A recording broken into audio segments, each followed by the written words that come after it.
बाबूभाऊंच्या सोबत बाबूभाऊंचे काय कोल्हे साहेब, तुम्ही खासदार साहेब तिकडं, तुम्ही इकडं. आम्ही जो जनतेसोबत, आम्ही त्याच्यासोबत. भाऊ आहेच, नेताही आहेत सुखदुःखात, सगळ्या अडचणीत. फक्त सुखदुःखात नाही तर गावच्या विकासात सगळीकडे थांबणं गरजेचं आहे. धनगरवाडी गावचा कल काय राहील?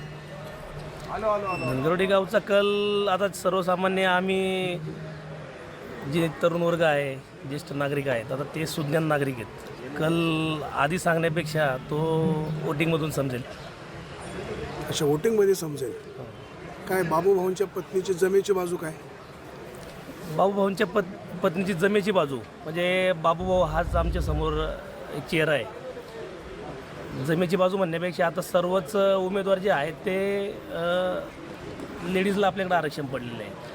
आता जो चेहरा समोर येणार आहे लेडीजच्या बाबतीमध्ये, तर त्यांच्या अनुषंगाने जे जनतेमध्ये काम करता येते त्यांना अनुसरूनच आपण त्यांच्या पाठीमागे उभे राहणार आहे. जमेची बाजू म्हणण्यापेक्षा बाबूला आम्ही कधी अर्ध्या रात्रीला फोन केला तरी आमचं एका मिनिटामध्ये काम झालेलं आहे. म्हणजे ते नेता म्हणूनच नाही, पण सर्व याच्यामध्ये काम करत असताना आम्हाला ज्या वेळेस आम्हाला अडचणी आली आम्ही विदिन सेकंद फोन केला, विदिन सेकंदात आमची.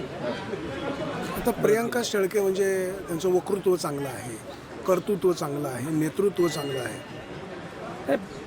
वक्तृत्व चांगलं असणे, कर्तृत्व म्हणण्यापेक्षा माणसाच्या अंगामध्ये काम करण्याची जी क्षमता आहे ती महत्त्वाची आहे. फक्त वक्तृत्व चांगलं असून पण नाही ना, काम करण्याची एक पद्धत पण पाहिजे.